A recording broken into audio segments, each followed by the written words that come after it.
하나님의 말씀 보시겠습니다. 하나님의 말씀은 욥기 3장 1절부터 10절 말씀입니다. 다 같이 한 목소리로 하나님의 말씀을 선포하시겠습니다.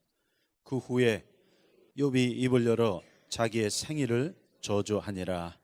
욥이 말을 내어 가로되 나의 난 날이 멸망하였더라면, 나마를 베었다 하던 그 밤도 그리하였더라면, 그 날이 캄캄하였더라면, 하나님이 위에서 돌아보지 마셨더라면, 빛도 그날을 비추지 말았더라면, 유암과 사망의 그늘이 그날을 자기의 것이라 주장하였었더라면, 구름이 그 위에 덮였었더라면, 낮을 캄캄하게 하는 것이 그날을 두렵게 하였었더라면, 그 밤이 심한 어둠에 잡혔었더라면, 해의 날수 가운데 기쁨이 되지 말았었더라면, 달의 수에 들지 말았었더라면, 그 밤이 적막하였었더라면, 그 가운데서 즐거운 소리가 일어나지 말았었더라면, 나를 저주하는 자 곧 큰 악어를 격동하기에 익숙한 자가 그 밤을 저주하였더라면, 그 밤에 새벽별이 어두웠었더라면, 그 밤이 광명을 발할지라도 얻지 못하며 동틈을 보지 못하였더라면 좋았을 것을. 이는 내 모태의 문을 닫지 아니하였고 내 눈으로 환난을 보지 않도록 하지 아니하였음이로구나. 아멘. 자, 우리가 이미 살펴본 대로 십자가 중심적인 내적 치유는 약 4가지 과정을 거치게 되는데, 그중 첫 번째가 존재의 발견과 인식입니다. 곧 나라는 참 자기를 발견하고 나는 누구인가, 나는 어떤 사람인가 하는 존재의 정체성을 발견하고 인식하는 데 있습니다. 그래서 욥은 자타가 공인하는 순전하고 정직하고 경건하고 의로운 사람이었지만, 이러한 순전과 정직과 경건과 의는 하나님 앞에 검증받지 못한 인간의 순전과 정직과 경건과 의에 불과했다는 사실을 알게 되었습니다. 그래서 이제 욥은 두 번째, 폭풍이라는 단계를 거치면서 극심한 존재의 갈등을 겪게 될 것입니다. 특별히 이러한 존재적인 갈등은 2가지 부분으로 나타나게 되는데, 하나는 나와의 갈등이고 다른 하나는 다른 사람과의 갈등으로 나타납니다. 그래서 이제 우리에게 무서운 폭풍이 몰아닥치게 될 것입니다. 그런데 이 폭풍은 항상 나와의 갈등 그리고 다른 사람과의 갈등으로 나타나게 됩니다. 그래서 먼저 이 나와의 갈등이 욥기 3장에 기록된 욥의 독백 안에 잘 드러나 있습니다. 특별히 욥기 1장, 2장 말씀을 해보면 욥은 자기의 모든 소유, 뭐예요?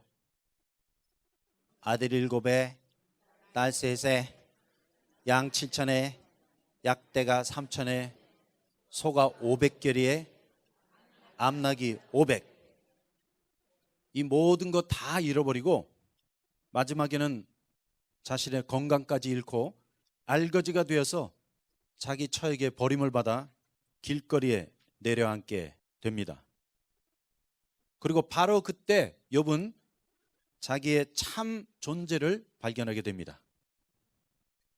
그런데 오늘날 현대인의 문제는 나를 발견할 수가 없습니다. 나라는 존재의 원형이 어디 있는지 찾을 길이 없어요. 왜냐하면 현대인의 구조는 나라는 존재가 있고, 이 존재만 있는 것이 아니라 something이 있어요. 별의별 거 다 갖고 있어. 이것을 우리가 쉽게 알파라고도 하죠. 존재 플러스 알파. 그런데 이 알파 안에 나의 소유가 들어 있습니다. 그리고 이 안에 또 학벌이 들어 있습니다. 지식도 있고 또 직분도 있고 지위도 있습니다. 내 업적도 있고 사역도 있습니다. 그리고 그로 말미암은 명예도 있습니다. 그리고 나의 가족이 있고 친척이 있고 친구가 있습니다. 그리고 이 외에 내 안에 자아라는 괴물이 도사리고 있습니다. 그래서 이 자아는 거짓 자기예요. 왜냐하면 나의 참 자기는 나의 존재의 원형 그 자체입니다. 그런데 어느 날 육신과 죄로 말미암아 나타난 이 자아가 곧 거짓 자기죠. 내 주인 노릇을 하고 있습니다. 그래서 이 자아의 정체는 육신대로 행하는 것이요, 육신의 정욕, 안목의 정욕, 이생의 자랑대로 사는 죄성인 것입니다. 그리고 이것이 마치 참 내 자기인 양 지금까지 나의 주인 노릇을 해왔습니다. 그러므로 우리는 다름이 아닌 이 자아에 지금까지 묶여서 종노릇하며 살아왔던 것입니다. 그래서 이게 바로 나예요. 내가 이렇게 복잡합니다. 그리고 이렇게 복잡하다 보니까 이제 나를 발견하지 못하는 것입니다.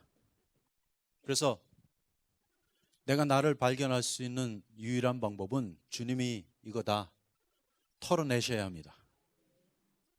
그래서 제가 한번 이런 예를 들어드렸지만 주님이 저의 발목을 이렇게 잡아갖고 거꾸로 드셔서 그냥 뒤 흔드세요. 뒤 흔들다 보면 여러분 이 주머니 안에 들어있는 것까지도 다 털려 나옵니다. 그리고 그렇게 터셔갖고 나라는 존재만 남게 하십니다. 또 다른 말로 말씀드리면 주님이 나라는 존재 외에 모든 것을 다 가져가십니다. 이거 하루아침에 다 잃어버릴 수 있습니다. 왜냐하면 나라는 이 영혼 외에는 내게 속한 것이 하나도 없습니다. 내 것 하나도 없습니다.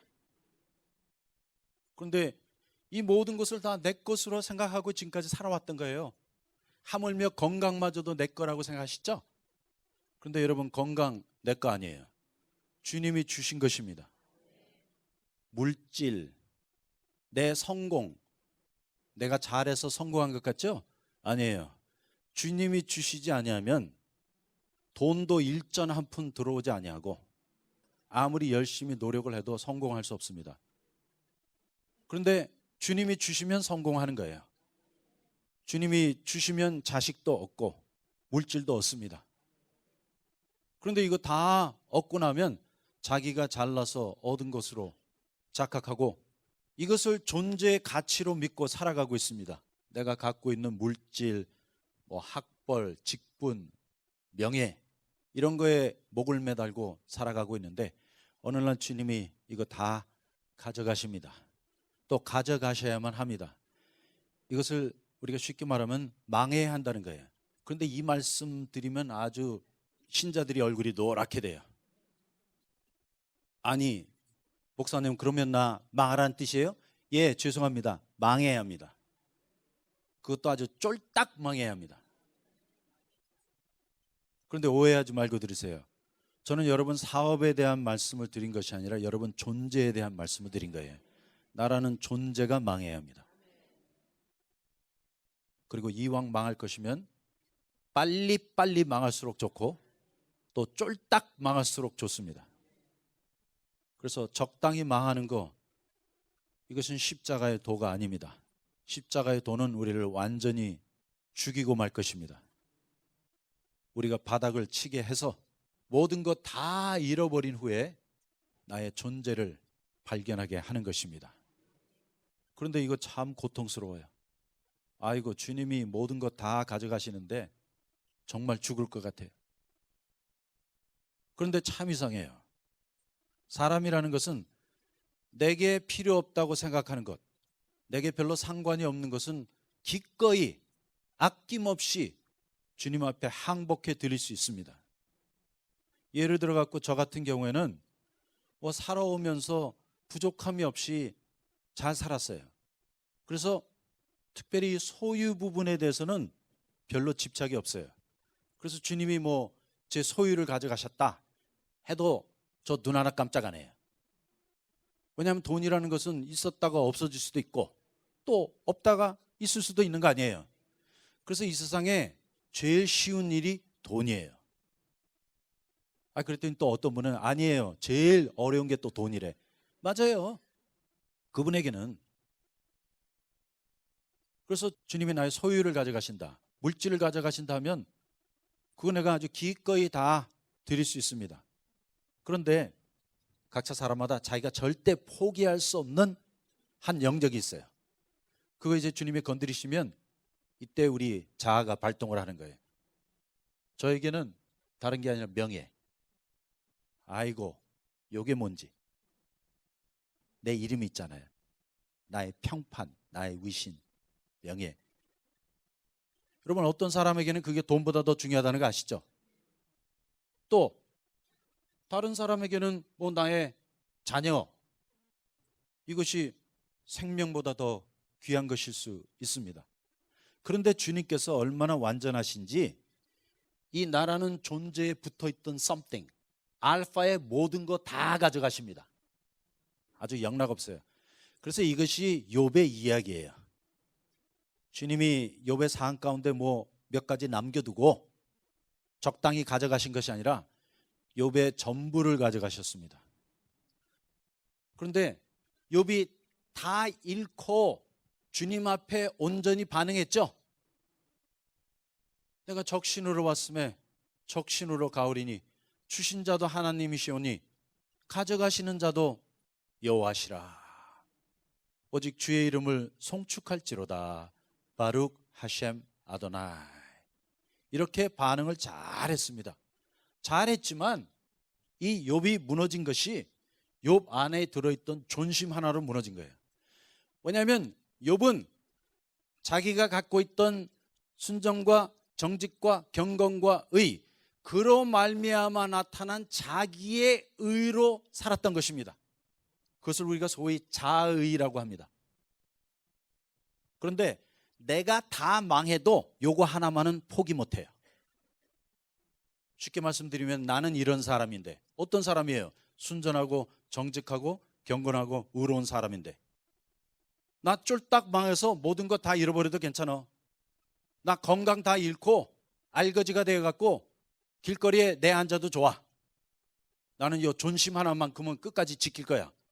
그래서 욥의 친구들과 변론하고 다투게 되는 것입니다. 그래서 이 사람 안에 들어있는 존심 아주 무서워요. 그리고 하나님께서 마지막으로 다루시는 우리 자아의 영역이 나의 자아의예요. 나로 말미암은 그 의, 그거 걸레 조각인데, 그거 아무것도 아닌데도 내가 모든 걸 다 잃고 나면 그거 하나라도 붙잡고 싶은 자아의 욕심이 우리 안에 남아 있습니다. 그런데 주님 무서우세요. 나중에는 우리 자아의 내면 깊숙이 숨어있는 이 존심까지도 완전 묵사발을 내시고 결국은 무너뜨리고 마십니다. 그래서 이제 그 작업을 하는 것이 욥의 아내와 욥의 세 친구들이었습니다. 그러므로 하나님께서 우리 자아 안에 들어있는 이 존심을 다루실 때 항상 나에게 가장 가까이 붙어있는 사람들을 쓰십니다. 그래갖고 주님이 어찌나 그렇게 잘 아시는지 이 왼수, 화상, 왕 제수들만 보내세요. 그래갖고 이 인간들이 와서, 우리 영어로는 버튼을 누른다고 하죠. 나의 자아와 존심을 건드리는 그 버튼만 아주 꼭꼭 찾아서 눌러요. 그냥 속을 뒤집고 송곳으로 후비고 결국에는 비수를 꼽고 맙니다. 그런데 이 나와의 갈등이 정말 치열해요. 그리고 사람들은 이렇게 주님이 나의 모든 거 가져가는 갈등 동안에 대강 약 5가지 과정을 거치게 되는데 이것을 쿠블라 라스 모델이라고 합니다. 그래서 쿠블라 라스라는 사람이 정신학자인데 과연 사람이 죽음을 거치거나 아니면 엄청나게 어려운 트라우마를 거칠 때 5가지 과정을 지나게 된다고 말하고 있습니다. 첫 번째는 부인이에요. denial. 나는 망할 수 없어. 이게 뭐 하는 거예요? 부인하는 것입니다. 이 일이 절대 내게 일어나지 않았어. 이미 다 쫄딱 망했는데. 그리고 두 번째가 분노입니다. anger. 화나죠? 그래서 이때 화가 가득 차면 화병이 되는 거예요. 특별히 화병이라는 것은 미국 정신의학협회에서 출간하는 DSM이라는 책이 있는데 거기 한국 사람들이 갖고 있는 특유의 병이라고 기록이 되어 있습니다. 그리고 그 병명이 화병. 왜냐하면 미국 사람들에게는 화병이 없어요. 이것은 한국 토속병이에요. 그리고 그 이유는 한국 사람들 안에 한이 많기 때문에 이 한이 우리 안에 쌓여 있어서 그것이 화병으로 나타나게 되는 것입니다. 그리고 세 번째가 타협이에요. bargaining. 아이고 주님, 이번에만 한번 넘기게 해주시면 주님 선교 갈게요. 주님 이번 한 번만 살려주세요. 우리 타협하죠? 그런데 그 타협이 안 통해. 주님이 눈 하나 깜짝 안 하세요. 아이고 그 어려운 기간을 거치는 동안에 주님이 좀 봐주시면 얼마나 좋아. 그냥 긍휼히 여겨주시면 숨이라도 한번 돌릴 수 있겠는데 여러분 우리가 이렇게 나와의 갈등을 거치면서 나의 모든 것을 잃어버리는 십자가의 죽음에 들어갈 때 숨 돌릴 틈도 안 주세요. 얼마나 힘든지 여러분 아이고 죽겠나라는 말도 안 나와요. 왜냐하면 그 말이 나올 정도면 그래도 괜찮은 거야. 이 상황이 점점 더 힘들어져 가요. 그래서 나중에는 숨도 쉴 수가 없어요. 그리고 탄식도 안 나와. 그래서 그 단계가 바로 망연자실. 그런데도 주님이 눈 하나 깜빡 안 하십니다. 주님 무서우세요. 그리고 모든 거 다 가져가시고 나와 주님 한 분만 남게 하십니다. 이것이 십자가의 축복이에요. 그런데 우리 타협하기 원합니다. 그래도 주님이 이 순간에는 어떠한 타협도 하지 않으십니다. 그리고 이제 네 번째 나오는 것이 좌절이에요. depression. 그런데 이 좌절은 당해보지 않은 사람이면 몰라요. 이 depression 정말 무서워요. 여러분 우리 가끔가다 신문 보면 어떤 사람이 돈 문제 때문에 자살했다는 기사들 많이 나오죠. 저 그거 읽을 때 그런 생각 많이 했어요. 아이고 뭐 돈 문제 갖고 자살을 해. 그런데 내가 당하고 나면 전혀 스토리가 달라져요. 여러분 돈 문제 갖고 죽을 수 있다는 거 아시죠? 아니 뭐 몇백만 원 말고 이거 억대가 왔다 갔다 하면 정말 죽음이 왔다 갔다 해요. 그리고 이 세상에서 제일 고통스러운 게 빚진 거예요. 이것은 당해본 사람이 아니고는 몰라요. 정말 빚지고는 한잠도 편히 잘 수가 없어요. 그것이 얼마나 정신적으로 괴롭고 고통스러운지 모릅니다. 그래서 밤에 잠을 자도 잔 것 같지 않고 아침에 해가 떴는데도 침대에서 기어 내려올 수가 없어요. 얼마나 디프레스가 되는지. 잠자리에 들을 때 아이고 그냥 이대로 죽어버렸으면 좋겠다, 그런 생각 하신 적 있으세요? 없어요? 예, 여러분 얼굴에 다 써 있는데요 뭐. 아이고 더 살고 싶지 않다. 그런데 이것이 욥이 거친 디프레션이에요. 욥이 이러한 절대 좌절과 절망 가운데 빠져갖고 욥기 3장에 보니까 욥이 자기의 태어난 그 날을 생일을 저주하니라.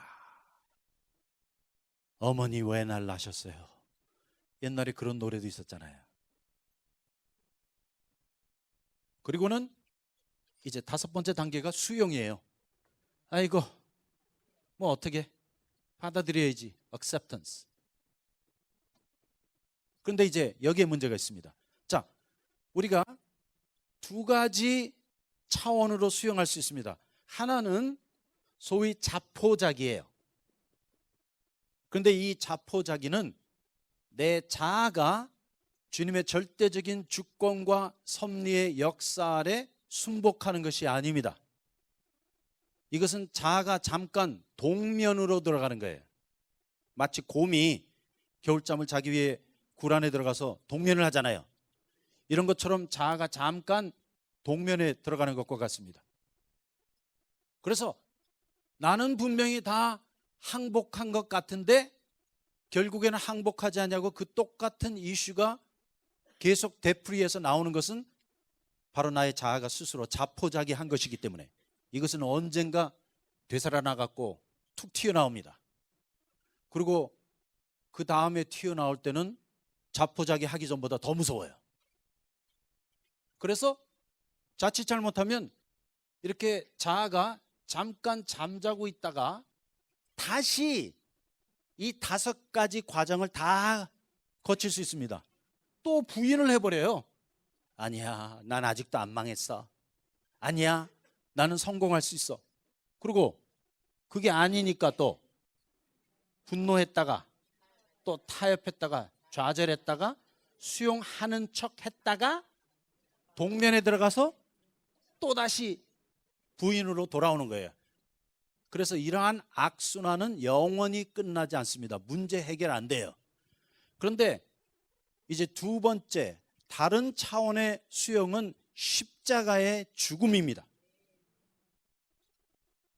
그리고 이것은 진짜예요.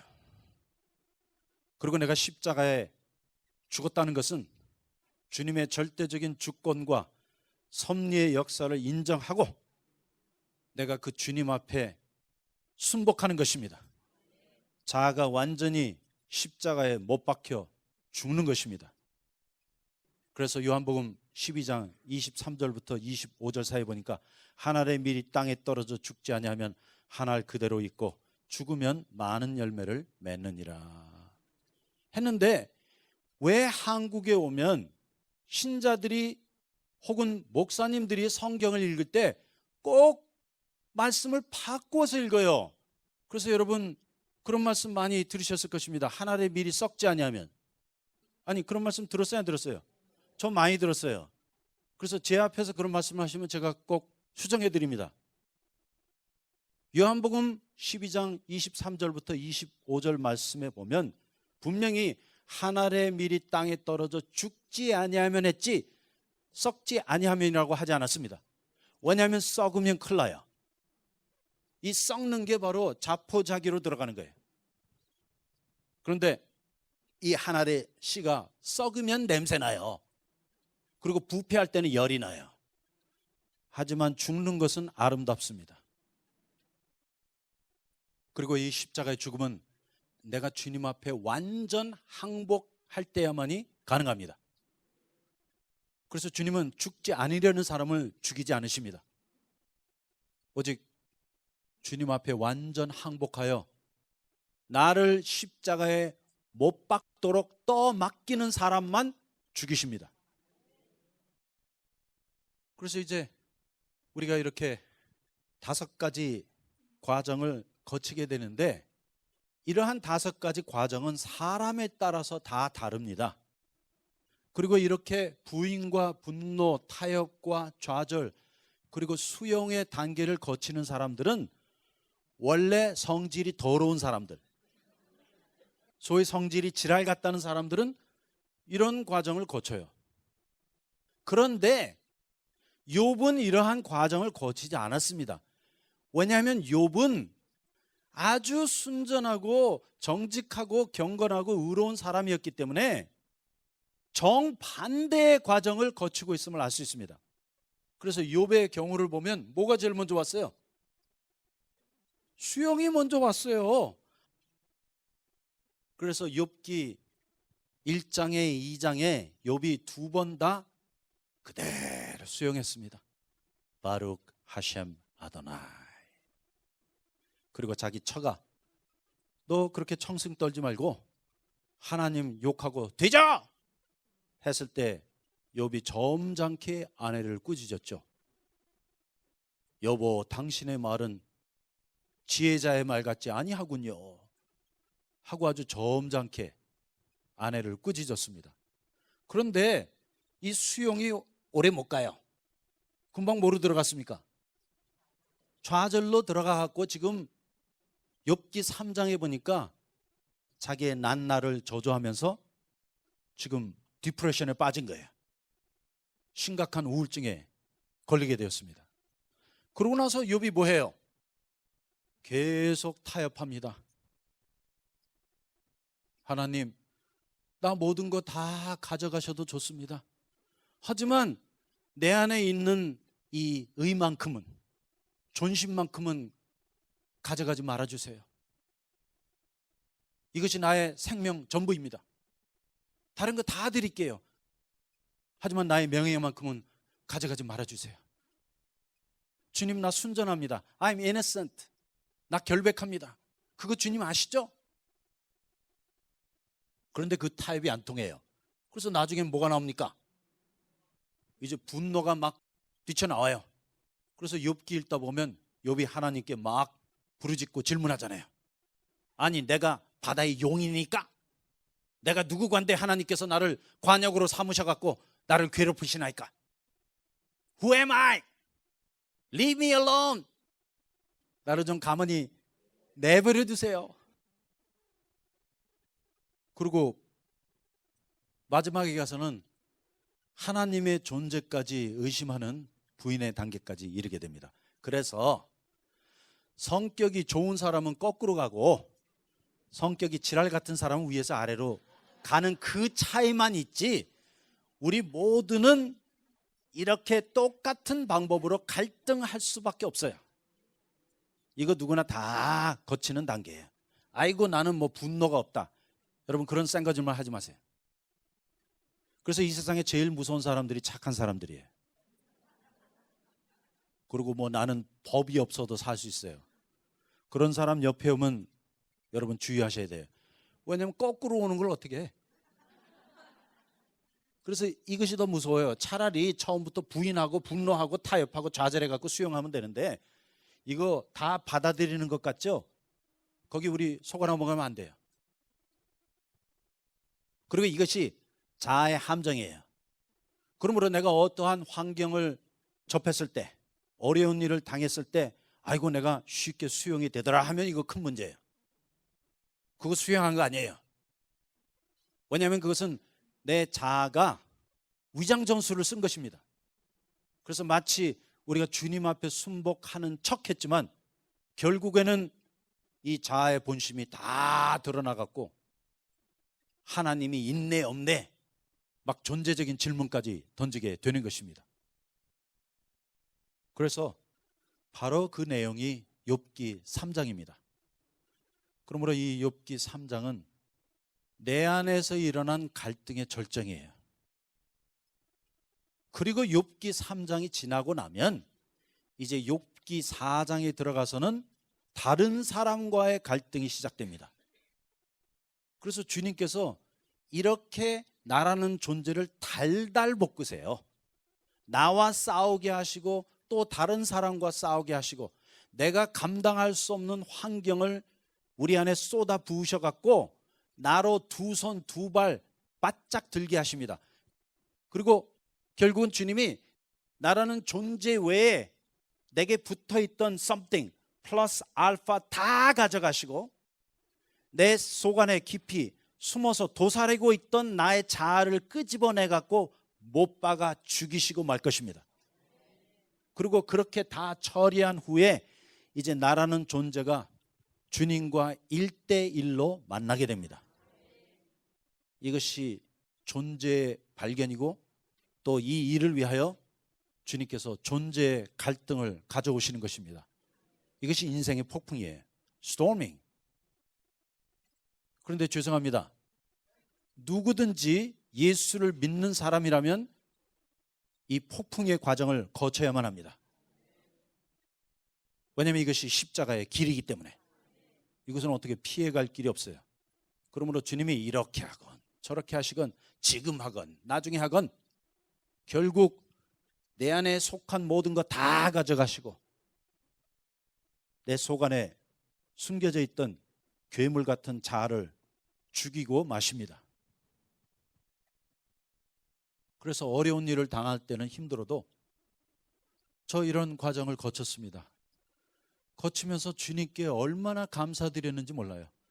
아이고 주님, 이거 빨리빨리 내 안에서 일어나게 해주신 거 감사드립니다. 그리고 모든 것들이 날아가기 시작하는데 정말 순식간에 내가 갖고 있던 모든 거 다 날아가 버려요.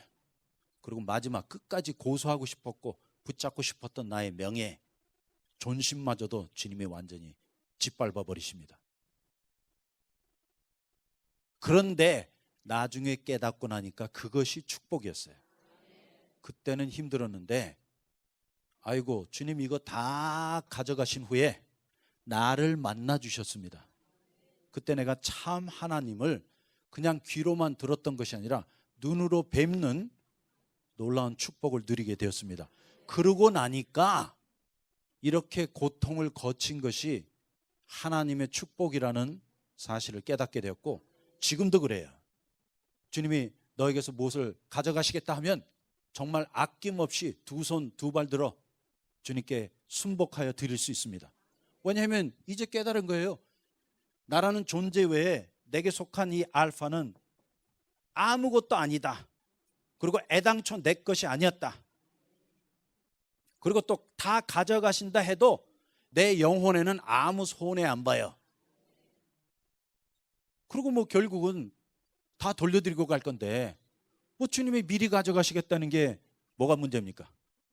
그리고 나중에 이제 주님이 내 내면의 세계에 있는 이 괴물 같은 자아를 다루시는데 주님이 아주 무참하게 짓밟아서 묵사발을 내십니다. 온갖 수모와 멸시를 다 당하게 하고 쪽팔리게 하시고 정말 자아가 악소리를 낼 때까지 주님이 우리를 추적해서 몰아가십니다. 그런데 이 자아를 다루실 때 놀라운 사실이 주님이 4가지를 통해서 우리 자아를 깨트려 부수십니다. 첫 번째는 멸시예요. despised. 주님이 나라는 존재를 완전히 멸시해 버리십니다. 모든 사람들이 나를 깔아뭉개는 그 순간이 오게 될 것입니다. 특별히 잘 나갔던 사람일수록 이 단계에 거칠 때 정말 힘들어요. 한때는 잘 나갔거든요. 수많은 추종자들이 있었고 아이고 목사님 말씀 없으면 못 살아요. 막 바짓가랭이를 붙잡고 따라다니던 사람들이 와서 비스고 봐요. 그런데 나중에 깨달았어요. 그런 모든 사람들이 말씀을 따라온 것이 아니라 그렇게 따라다니면서 자기를 인정해 달라고 달라붙었던 거예요. 그래서 추종자들이 많이 따라다닐 때 우리 속으면 안 됩니다. 왜냐하면 그 사람들이 다 나중에 돌팔매질 할 거예요. 그리고 두 번째는 거절입니다. rejection. 저 같은 경우에는 살아오면서 거절을 당해본 적이 없어요. 뭐 거절을 당할 이유가 없잖아요. 그냥 다 순탄하게 인생을 살았는데, 그리고 저는 뭐 학교 입학하는 것도 한 번도 뭐 떨어져 보거나 그런 건 없어요. 회사에 취직하는 것도 그냥 순탄하게 다 잘 갔습니다. 그런데 어느 날 인생이 여러분을 거절하는 날이 옵니다. 그때 정말 힘들어요. 모든 사람들이 또 인생이라는 그 전부가 여러분을 거절할 때가 옵니다. 그런데 이것은 다름이 아니라 주님이 나의 자아를 다루시는 방법이에요. 그 다음에 세 번째가 뭐예요? 배반입니다. betrayal. 그런데 이 배반은 무서워요. 왜냐하면 이제 여러분 가장 가까이 있는 사람들이 여러분을 배반하게 될 것입니다. 그 뭐 한국말로 뒤통수 친다고 하는데, 뒤통수 치는 장본인들이 전부 다 여러분 가까이 있는 사람들이에요. 오른팔 왼팔이 뒤통수 쳐요. 그때 나의 자아가 무너지는 거예요. 내가 나라고 생각해왔던 존재가 무너지기 시작합니다.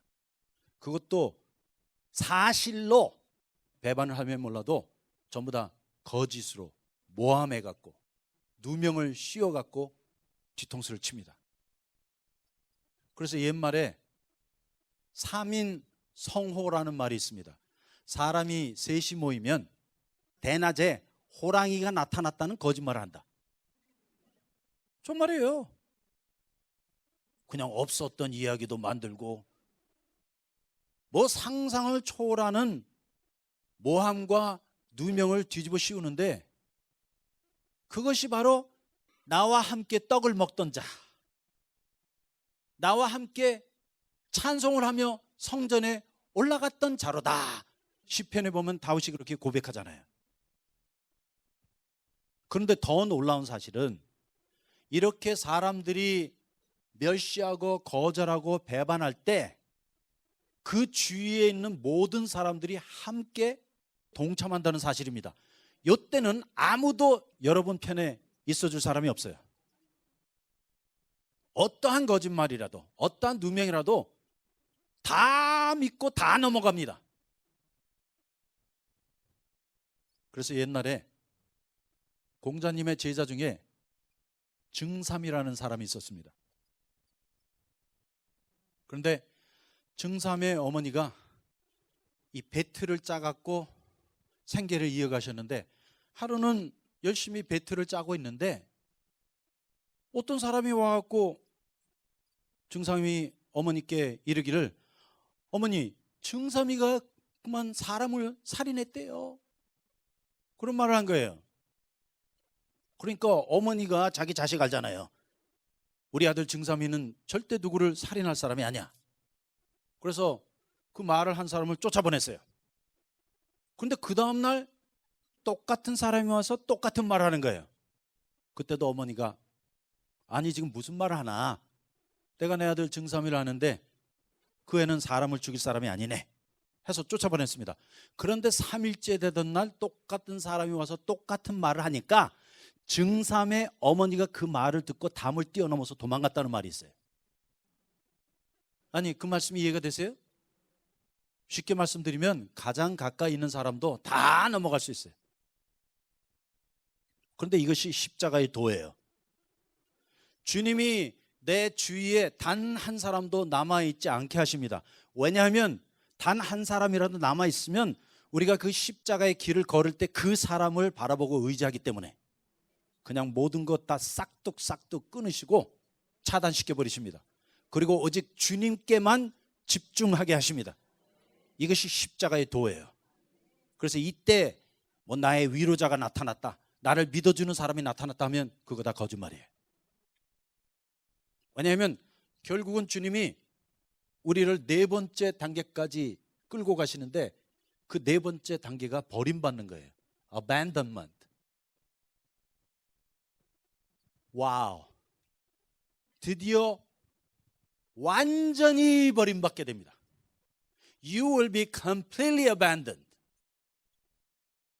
세상이 여러분을 버리게 될 것이고, 가족이 여러분을 버리게 될 것이고, 친구가 여러분을 버리게 될 것이고, 교회가 여러분을 버리게 될 것입니다. 그런데 그때는 죄송합니다, 주님도 여러분을 버리십니다.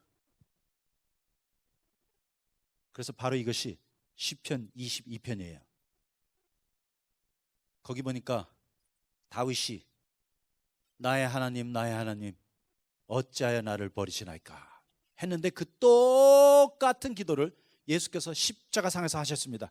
My God, my God, why have you forsaken me? 엘로히, 엘로히, 라마 사박다니.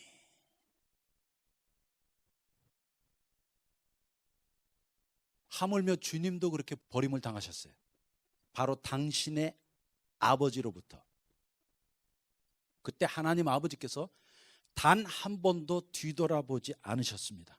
그때 자기 아들이 십자가상에서 이렇게 절규하고 있는데, 하나님께서 위에서 내려다보시면서 그래, 나 여기 있으니까 괜찮아, 조금만 참아, 요 한마디 말씀만 해주셨더라 해도 주님 견디실 수 있으셨을 거예요. 그런데 그 소리는 영원토록 들리지 않았습니다. 왜냐하면 하나님 아버지께서 아들을 완전히 버리셨습니다. 왜냐하면 그렇게 자기의 아들을 버리셔야만 우리를 구원하실 수 있기 때문에. 그런데 이때 이렇게 버림을 당했을 때 외로움이라는 것은 상상을 초월해요. 아무도 말할 사람도 없고, 아무도 들어줄 사람도 없고, 하물며 이때는 기도도 안 올라가요. 주님도 우리를 외면하십니다. 그런데 이렇게 멸시와 거절과 배반과 버림을 당해서 우리 자아를 짓밟고 부수기 전까지는 이 자아가 얼마나 무섭고 끈질긴지 절대 죽지 않습니다. 그런데 결국은 주님이 이렇게 버리세요. 그리고 이렇게 버리실 때 우리 안에 좌절과 절망이 나타납니다. 그런데 이 좌절과 절망은 그냥 좌절과 절망이 아닌 절대 좌절과 절대 절망을 체험하게 됩니다.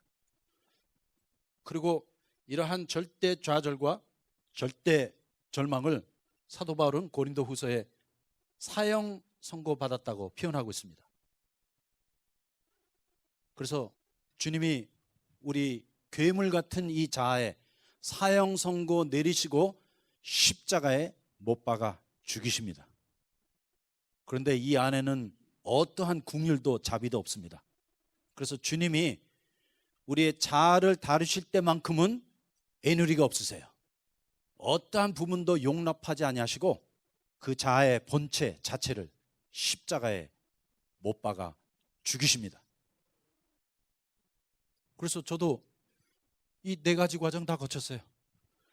멸시받았고 거절당하고 배반당해서 버림받은 상태에 매달려 있는데, 바로 그때 예수 그리스도의 십자가를 깨닫게 되었습니다.